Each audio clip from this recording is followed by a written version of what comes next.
Hello there, welcome back to The Closet Historian, and back to my sewing room for another project today. Today I have rather a simple project for you all, a 1950s retro-inspired dress in a very like 50s kind of cliche fabric, but you know, sometimes you want more of a cliche kind of dress, and today is going to be one of those days. And I don't actually have a lot of modifications or changes to make to my basic block pattern in order to create this dress today, but I'll show you what I mean over on the blue patterning table of doom, as always. And here we are with my black poster board versions of my basic block pattern. This is a basic standard 2-dart bodice block, and I actually have the skirt, a tracing of my skirt pattern here sitting just beside as well, but I already have a tracing of this that I used to make another dress recently, and the only modification I have made to my front pattern here is to swing the side dart into the shoulder instead.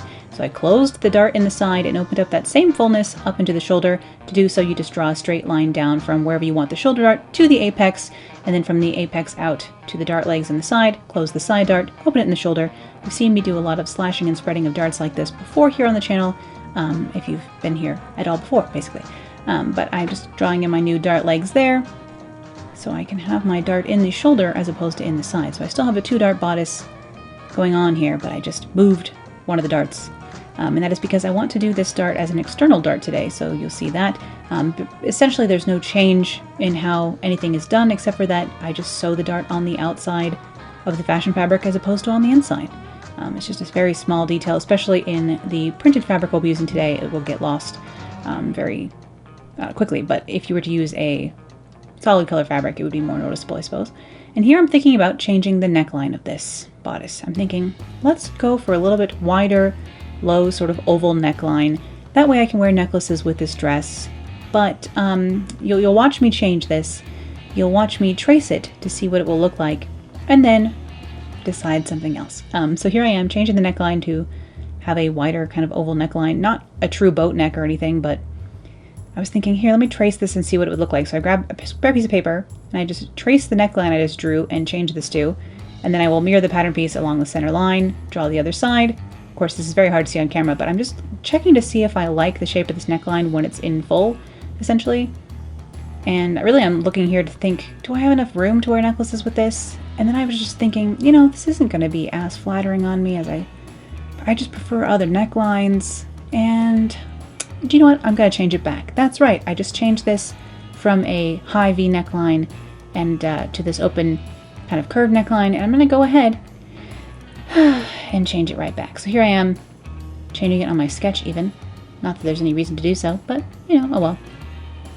I really do quite like quite high necklines. Usually it's so that I can have plenty of room on my dress or whatever I'm making to pin brooches on, because brooches are my favorite kind of jewelry accessory item. Really, I have a large brooch collection. I love collecting them. I think they're so fun. And now I'm into the stage where the larger the brooch is, the better. So I've gotten some giant ones recently, which seems to be not in high demand because they really tend to go for like under $10, which is great news for me. But I don't have like a particular like modesty reason or any other really reason to have high necklines all the time. You'll notice that I often go for a high neckline, and I often go for a longer skirt. And the skirt thing really is kind of more of a flattering option. I just find that proportionally on me, I like a longer skirt, like below the knee, kind of midi length. But it's not, again, because like I hate my knees or something, or find higher hemlines scandalous in any way. I just tend to prefer them on my particular shape. So I like having a longer hem and a higher neck. I guess I just prefer the proportions of a covered up dress, but it's not for any like, I don't know, modesty reason. But here I am just checking to see that my neckline matches up with the back pattern still, and the back pattern neckline looks just fine, so I can go ahead and proceed with this pattern here. Again, this back is just a direct tracing of my block. Basically, I'm just using my standard block pattern as a dress pattern today. I'm not doing a ton of modifications. As you can see, all I did was move the dart in the front and change the neckline and then change it back. So, you know, it's very simple modifications to my block pattern, basically using it just as it is.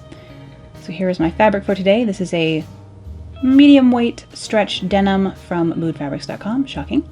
But it does have a bit of stretch in it, as you can see, because it wants to curl like that, which is something that I've found stretch twills and stretch denims like to do, which of course denim is just a twill fabric basically, but just usually thicker, kind of heavier weight one. Here, I'll just spread this out and try and get my pattern on here. Again, this skirt pattern here is just my basic block skirt pattern, which is my pencil skirt pattern, same thing. You've seen me draft this here on the channel as well. I will put a card up to that too. And I actually, the most recent time I used this pattern, I had folded in the side seams to create a more pencil-y shaped skirt, pencil-y shaped pencil skirt, or narrowed pencil skirt. But this time I don't need to do so. The last time I used this pattern, I was using a fabric that I only had 2 yards of it.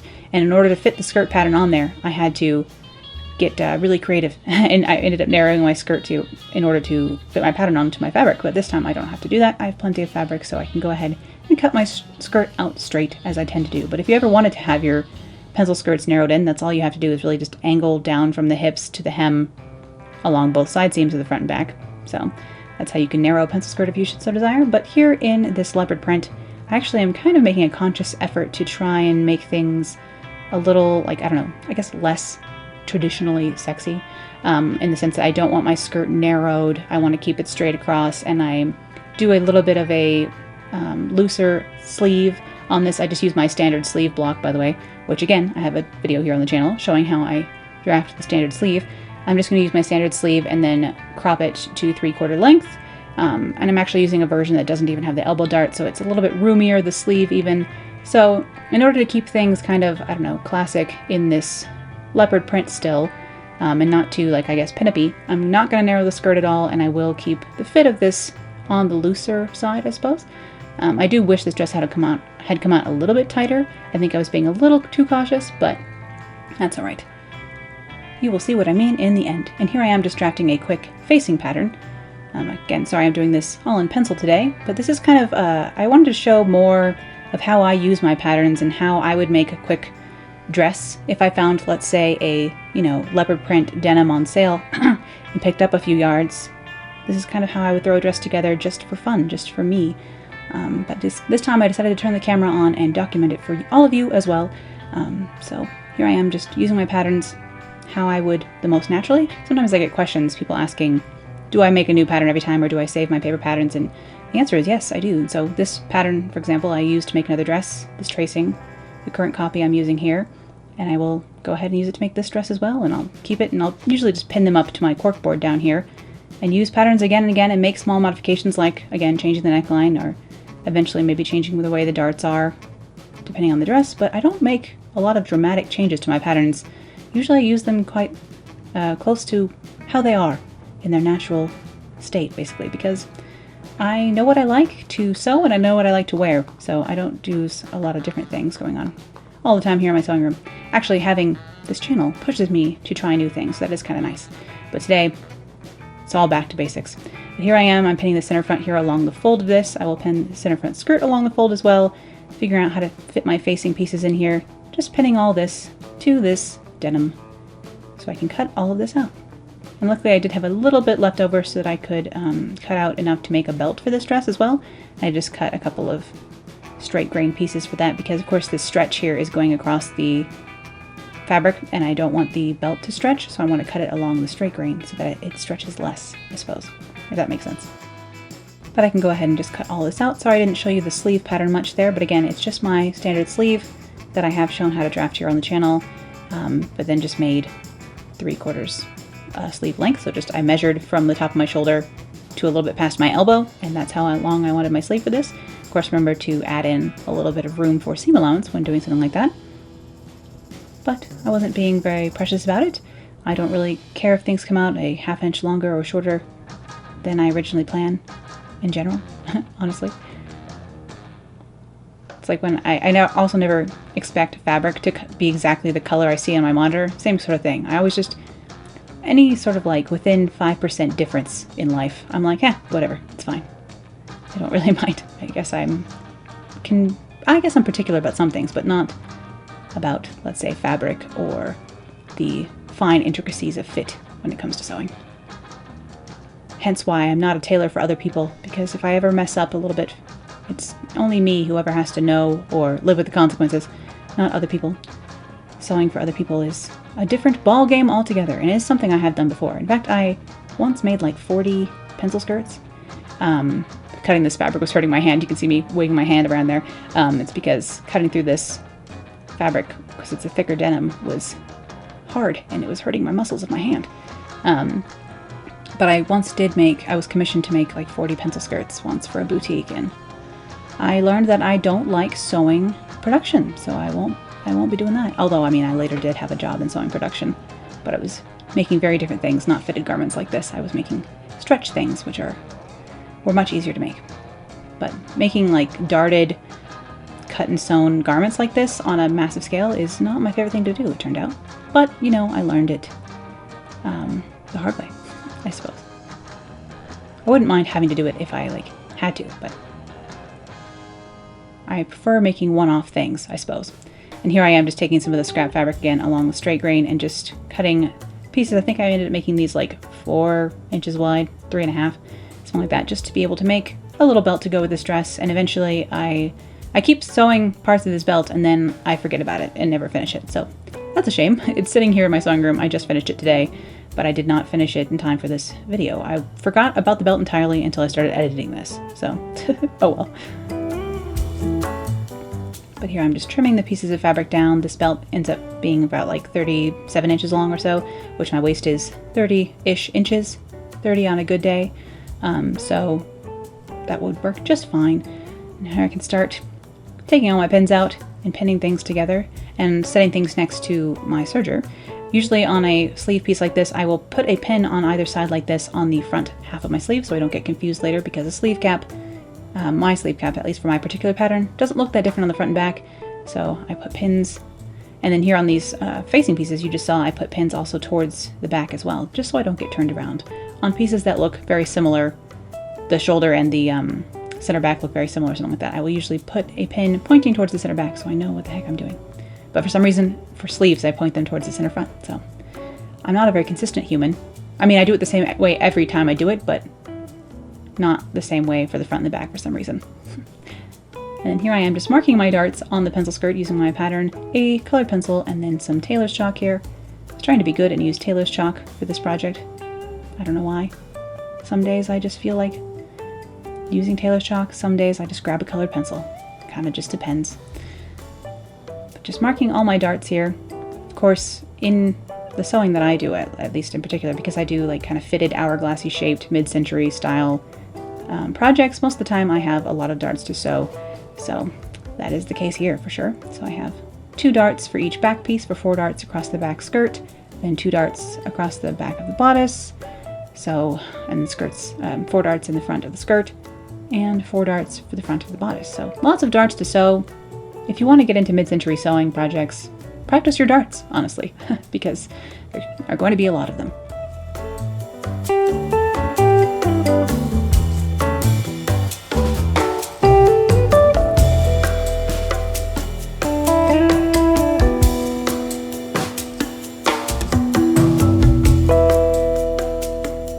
Actually, this week, as you are watching this video, I have moved on to my Victorian sewing project, so I am probably knee-deep in hand basting, taffeta, and cotton muslin together, as I learned to do the first time I made a bodice for this, but hopefully I've figured out the shoulder fit, collar fit issues by now, and I'm working on the bodice proper. I don't know, it is in the future for me, but as you're watching this, that is what I'm up to, making the day bodice for the Victorian cicada gown that I've been making here on my channel. So a very different project that I find much more challenging than doing a simple 50s dress like this. I've made a lot of mid-century dresses very similar to this one in the past, but again, I just know what I like at this point. So I can grab a couple of yards on sale of a fabric like this, for example, where I was like, do I need this? No. Was I shopping for like zippers and other practical things and then, accidentally hit, what's on sale, and somehow these things just get added to your cart like magic when they're in the red tag bargain situation? I don't know how that happens, it just does. But again, as we know from my recent videos, I don't need another dress, and I do need to cut down my sewing output as compared to 2020, but here I am, making a dress I don't need, just for fun. But there are a few things to do for fun here in 2021 in lockdown, so making a dress as more of a hobby thing. I was actually not originally going to film making this dress. I was actually going to skip a video this week because I knew I had so much work to do for the Victorian project, but I just couldn't do it. I have a hard time planning in my schedule to skip a week because YouTube, the robot YouTube, doesn't like it when you skip a week.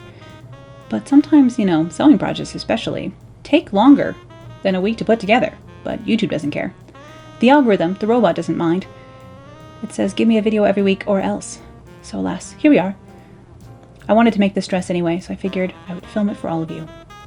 This is the behind the scenes, the inside baseball, as it were. But here I am marking my shoulder dart, as you can see, on the outside of this. I'm just doing this the same way I would mark any other dart. But I am making, again, sure to use tailor's chalk and a color of tailor's chalk that matches because I don't want to have to wash this dress before I can wear it. So I'm just using white tailor's chalk here, which you can't really see on camera. And it's hard to see against this print, but that's of course what I want so that I can just kind of steam and brush this mark away later and not have to wash this dress before I wear it because I did already pre-wash this fabric. Anytime I have a cotton fabric or even like a linen fabric, something that can be washed in the washing machine, I will usually throw the fabric in the wash and washer dryer before I start using it. That way I never have to worry about how to wash the item in the future. If I've already washed and dried the fabric, I can go ahead and wash and dry the dress. So that's more convenient for me. Of course, I do have a lot of things in my wardrobe that are dry clean only, so anytime I can make something that is not that way, I like to. And here I am rethreading the machine, and I actually end up changing the needle here as well because I had a lightweight kind of needle for sewing with silk in here, and I wanted to switch over to something that could handle this medium weight denim instead. So I'm switching over to a heavier duty needle here. And you may have noticed I also put some oil on the inside of my machine as well, just to oil my bobbin case as it swings around in there, just because that is one spot that needs oil kind of constantly every time I start a project, as opposed to everywhere else in my machine I only oil it like every 2 projects, which for me is like, you know, once a week because I do a lot of sewing in my life. Here at the Closet Historian we do a lot of sewing, so I do have to oil my machine quite often, and I do need to give this machine a full tune-up and service before I start sewing the Victorian stuff that I am now in the future when you're watching this doing. Does that make any sense? No, the timeline is all very confusing.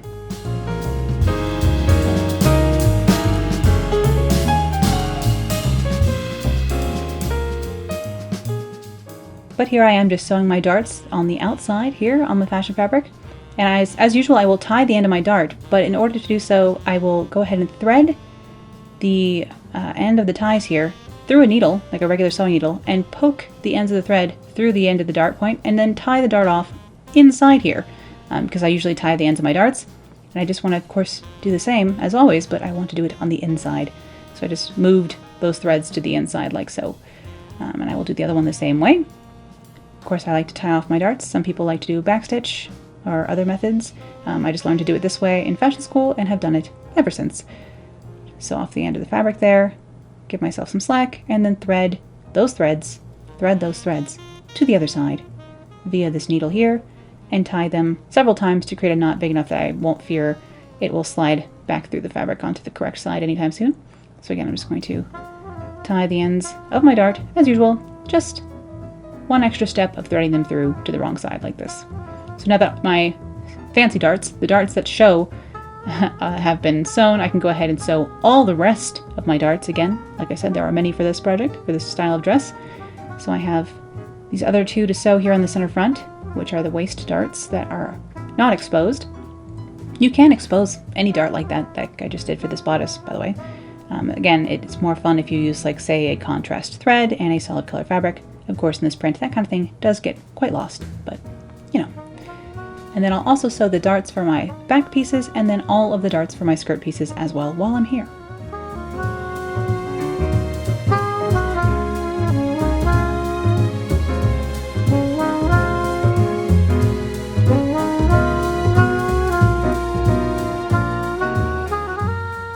Funny enough, I've never had a leopard print dress before. It's kind of a delicate matter, leopard print. It can go wrong so quickly, or come off a little bit, I guess, quote-unquote tacky. I hesitate to use that word. I guess it could be kitschy, like that's what I'm trying to say, yes, kitschy. It easily goes towards kitschy. And I personally do tend to favor kitschy less.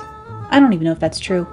I guess a certain style of kitschy that doesn't usually include like cherry prints or polka dots or leopard print like this, but I decided the time to accept one of those prints into my life was now. Here I am working on the belt, by the way. I have that center section where I had to piece this together sewn, and I can go ahead and just sew this into like basically a long tube and then I will turn it right side out and use it as a belt. Use it as belting. I have some buckles sitting here. I'm not exactly sure which one I want to use yet. I ended up going for the smaller one. Just again, it's a little bit more subtle, which I do tend to prefer, until again we talk about brooches, because again I like a large brooch, and I cannot lie, it's true. I've just started searching like extra large brooch and then sorting by newest to see what is available on Etsy. I actually have talked about my accessory shopping strategy, or my vintage shopping strategies like that here on YouTube before. I have a video all about how I shop for vintage, because people always ask me like what my favorite vintage shops are on Etsy, or like my favorite stores on Etsy are, and I don't have favorite Etsy stores. I just look for specific things, and whoever's got one for the cheapest price, that's who I shop with, you know. I'm not really going to look at specific stores and see what they have in stock. I'm just searching, let's say, silver clutch handbag, and seeing who has one that I like for the cheapest price, and then that's the one I will buy. I don't shop via store, I shop via item, which is how I've, you know, managed to collect a lot of vintage bargains over the years. Then again, vintage shopping is a bit of a hobby of mine. It's kind of how I will pass far too many evenings just looking for bargains.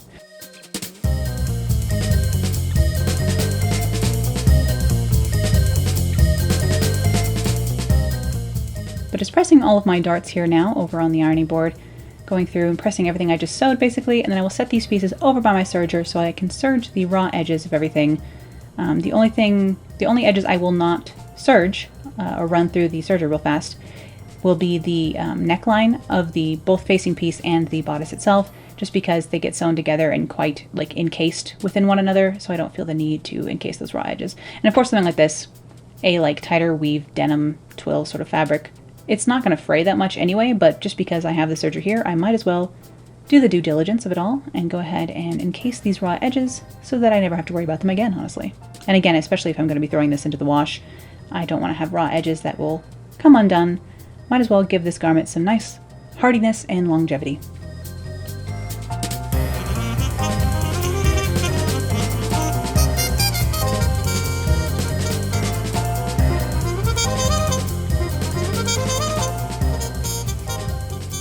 And what was I listening to while I was doing all this serging for all my pieces?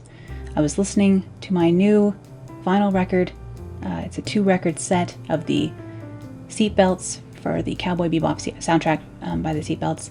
And so that's what I was listening to down here. But of course that music is copyrighted and you cannot listen in with me. But that's the jazzy bebop stuff that I was listening to, the Cowboy Bebop soundtrack, because I did not realize you could get such a thing on vinyl.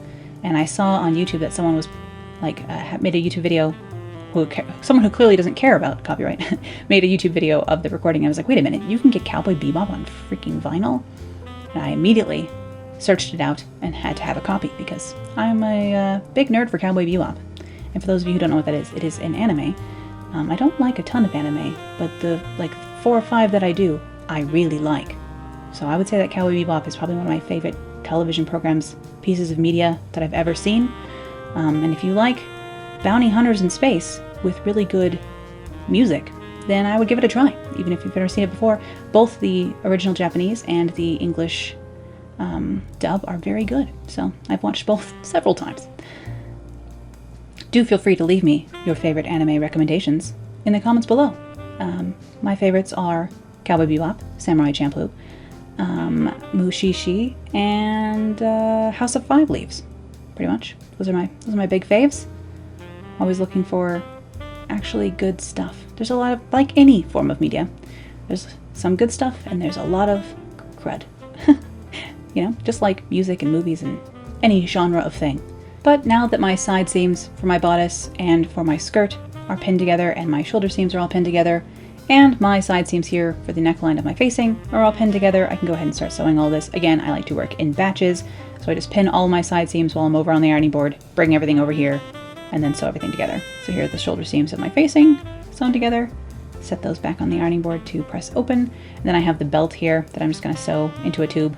I'm going to sew one end closed here, and then I'll just stop the needle at the corner, turn, come back down, sew all the way along here. Trying to remember to take my pins out as I go to be good when I'm using these thicker pins.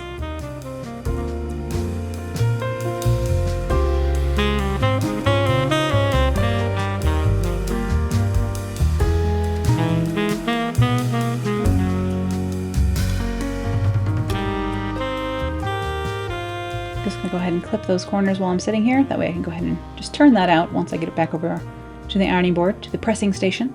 But here I will sew the side seams of my bodice together here. Now in retrospect, I wish I had sewn these with a little bit more seam allowance just because I wanted this dress to be a little bit smaller in the end.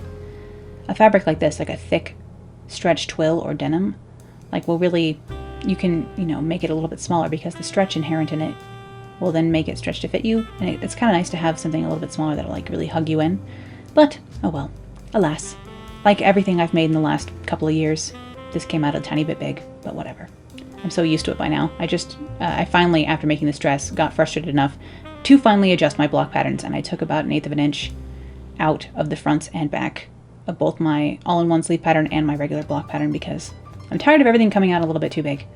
Clearly my body has like shifted around a little bit since I made my patterns a couple years ago. Just sewing my shoulder seams here as well. Everything with a 1/2 inch seam allowance as usual, and then here I can go ahead and sew the side seams of my pencil skirt, my skirt portion of this dress.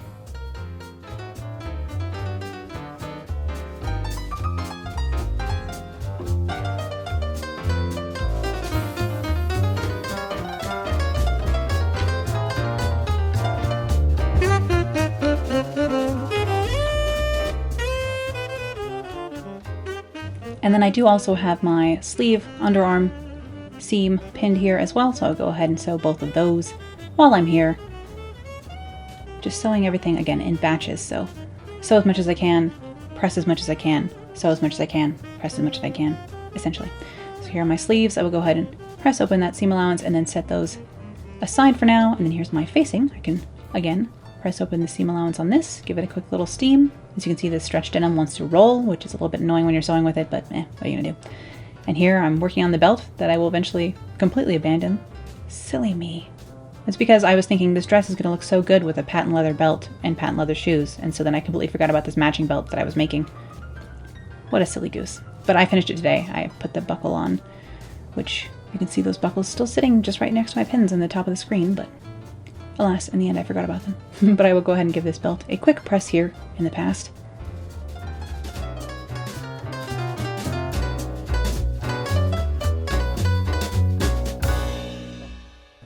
I was just pinning this to cool, actually, and I couldn't decide if I wanted to do any top stitching on it or not. In the end, I decided it didn't need it just because this is already so thick with this fabric. But I'll just turn the other end of this inside on itself, like so, pin this, try and think about which buckle I want to use. I think this round one would look good too. I just tend to go for like a subtler buckle in life. And then I will set it aside to quote-unquote finish later and then forget about. Here I am pressing open the side seams of my skirt, slightly off camera here. Grab my tailor's ham to do the top of these because they are curved, so it's easier to use the curved edge of the tailor's ham to do this, like so. And then I can press open my side seams and my shoulder seams on the main bodice here. Always make sure that your darts are, well, I mean, I say this and this is how I do it. I always press my darts towards the center back on the back and then towards the center front on the front. I think there are conflicting recommendations on this, but again, that is what I learned in my fashion school training, which I did go to 3 different schools, so I don't know. That was the consensus from those 3, is to press the darts toward the center.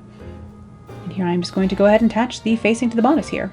So here I'm just pinning the facing right sides together along the neckline, starting with the center where the V point is, and then going ahead and matching up the side seams of both the facing and the bodice itself, and then pinning in between those zones. Of course, fabric sometimes wants to stretch out. A lot of times in a traditional pattern you will have the instructions to stay stitch areas first, which is a step you'll see that I never do. But I don't use a lot of loosely woven fabric, so I'm not really worried about it stretching out too much. Here I'm just folding my sleeves in half, and then I will do a little line of gathering stitching along the top of my sleeve caps. Again, not being precious about exactly where, just along the top of the cap, because I'm not having a gathered sleeve here. I'm just gathering it a tiny bit so that my sleeve cap fits in nicely. This is something that you do for set-in sleeves, because there usually is a little bit of ease built into a sleeve cap. But here I am sewing on my facing along the neckline with that usual 1/2 inch seam allowance. I will then go ahead and trim this, clip the curves, and clip the V of this. That way I can do some edge stitching along it as well, so that facing will stay on the inside. But you'll see that in just a moment.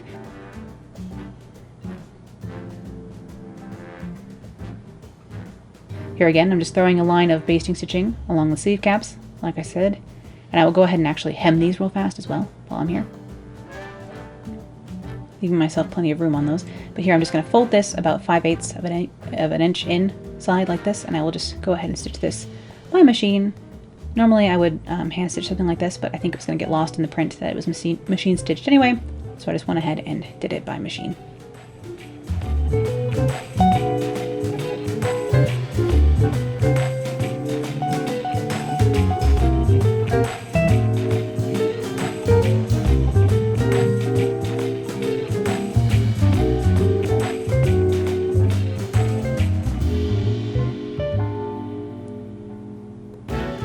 So here I have my curved edges of my facing again clipped, and I will go ahead and just put a line of edge stitching, under stitching, whatever.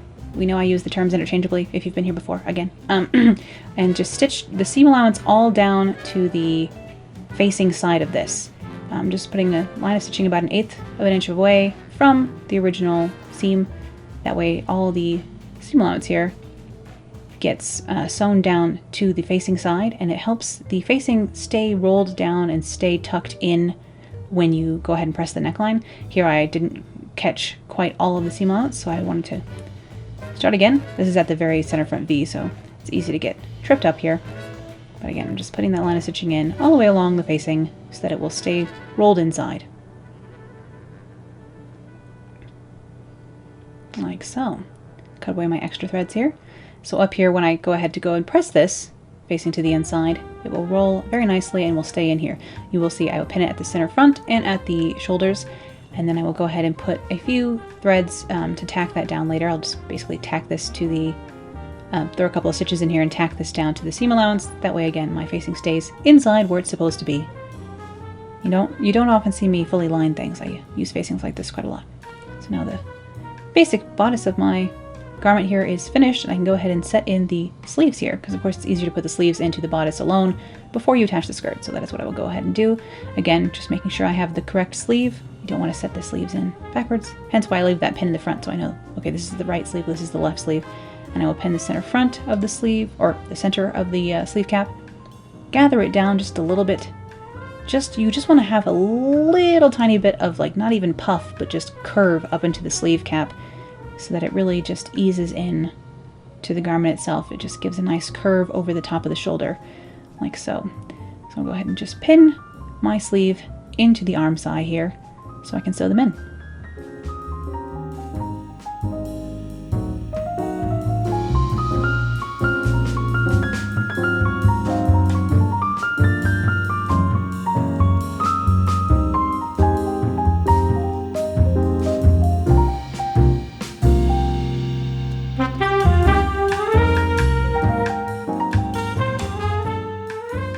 And yes, I did go for some red mood lighting here today, which is, perhaps a little sleazy, but that's all right. I don't mind.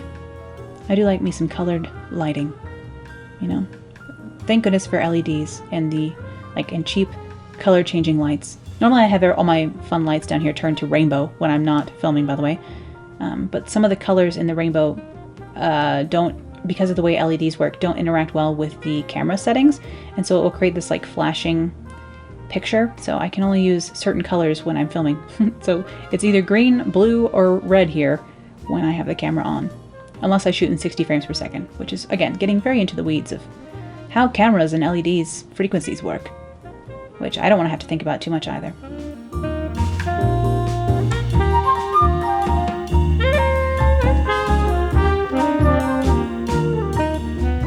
I just keep my hand inside the garment to make sure that no extra layers are getting stuck in the way as I go around here, and just section by section, inch by inch, taking the pins out as I go, set my sleeves in.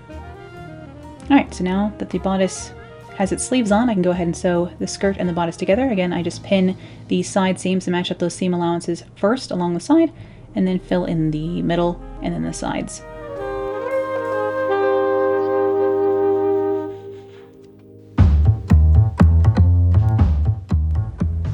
I just sew this again with my regular 1/2 inch seam allowance. Sometimes you will see people add in a waist stay or a waist tape inside here. And if I ever fear for something coming apart, I will go ahead and just sew this twice and do the same thing and just do 2 lines of stitching in here. But normally I just sew it once, and I've never had a dress come apart on me, so knock on wood. but I just normally sew the waist once. And I don't use stay tape or anything, or like a waist tape in there or anything like that usually.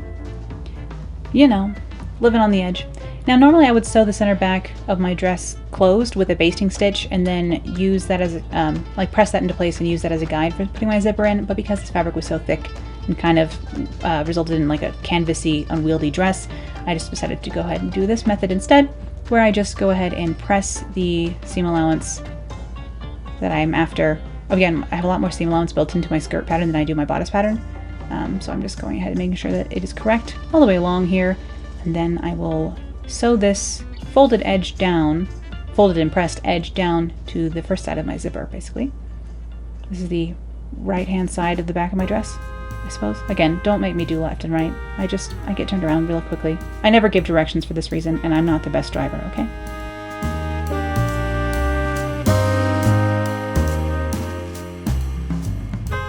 But now that I have that edge pressed, I'm just pinning it along right next to my zipper teeth here on this long black zipper.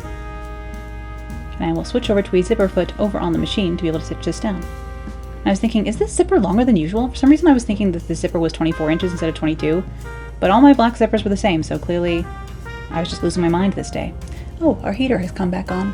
Hopefully you won't be able to hear that. Most people tell me that they can't, but I can when I'm editing because I have like nicer-ish headphones that are for editing, so I can always hear the heater, so I always feel like I have to mention it because I'm sure someone out there has nice headphones and can hear that humming in the background. One of you out there can. If you can, let me know. Here I've switched over to a zipper foot so I can get my stitches right up close to the zipper teeth and just catch the edge of this fold and stitch it down to the zipper tape.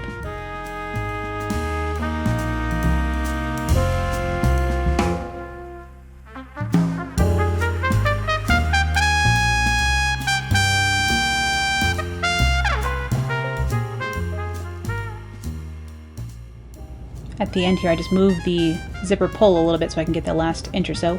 So just leave the needle down in the project and pull the zipper out of the way so I can stitch the last inch or so. That's how I get around that. You can see me do my zippers in other videos, probably a little bit clearer in like say the 50s dress on a 50s machine video, for example, here on the channel. But now I can go ahead and test to make sure the zipper worked. Nothing got out of whack there, and then I will start by pinning here at the waist and just overlap the other side, which has been ironed into place just the same, but I will go ahead and overlap this because this is a lapped zipper, as I'm often using. I hardly ever use a centered or railroaded zipper. Just not my fave. I prefer a lapped zipper, so that's just how I do it. So this other side overlaps over this. And of course the rest of my seam will be left open, so I will sew that shut in a moment. But I'm just overlapping everything, just that like little slight bit so that it just overlaps. And then I will take it back over here to the machine and I will switch the side of the zipper foot I'm using here. Not all zipper feet are the same. Of course, this one is on my old machine here. This is a 1955 machine, so it's an older style, probably zipper foot to match that. But for those wondering who haven't been here before, this is a Singer 99K from 1955, and I love this machine. I got 2 new machines last year, and this one I thought was going to be kind of like my novelty one that I bought just to make like one video, but actually this machine is a powerhouse, and I love it. And you can pick up these machines sometimes really cheap on Craigslist. They might need a little bit of maintenance, but they're usually quite fixable, and I have completely been converted to the old Singers. I love them now. Buy a vintage machine. They're great, turns out. And usually cheaper than modern ones, honestly. You get a better quality machine for your money, I think, if you go vintage. But I would say that, wouldn't I? Seeing as I like retro things. Anyway, alright, now my zipper is in. Woohoo! And I can go ahead and sew the rest of this center back seam. You'll notice my seam allowances are not even back here, which, whatever. It's like 1/4 of an inch off, I don't mind. But I just need to sew like 8 inches below my zipper here because my zippers are quite long. And then I'll leave myself a little bit of a generous slit back here so I can walk in this dress, of course. Not that I'm going anywhere anytime soon, right? I can't wait to wear this dress out, actually. It seems like the perfect dress to wear for a day out vintage shopping or antiquing, which is my favorite activity to do when I'm allowed to leave the house, which has been about a year now, of course.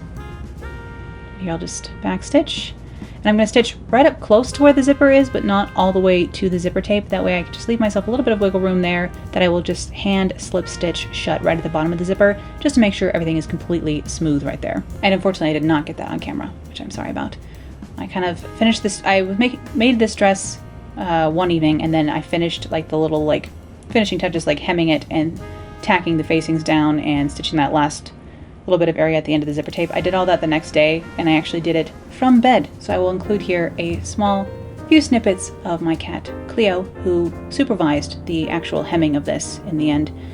But here I am just measuring and pinning up my hem here at the bottom of the dress. And of course all that was left is just to hem this and sew on a hook and eye, tack those little spots down with a few stitches, and then this dress was done and ready to be worn.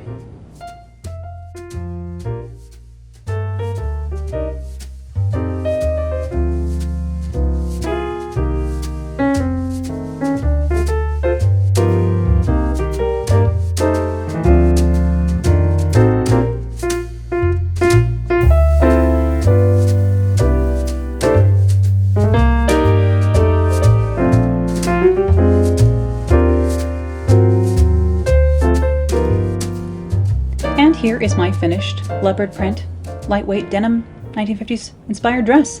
But I am very happy with how this dress came out, other than again it just being a tiny bit bigger than I would like. If this was a little bit smaller, I might try and wash and dry this at like a high temperature and hope, like all denim, that it might just shrink just that tiniest bit. We'll have to see. I am excited to style this dress in different ways with different finishes of accessories, with different colors of accessories. I do think, you know, the old adage that animal print is a neutral does kind of work, especially in this case because it's much more of a muted, it's not like a very bright animal print, at least in my opinion. I don't know. I think this is a very neutral looking animal print. You can disagree with me if you wish. But despite the slightly more cliche than usual fabric choice for this project, I hope you still enjoyed seeing how this dress came together. I will of course be back with more sewing of the more Victorian variety here real soon, and I will see you all then. Bye.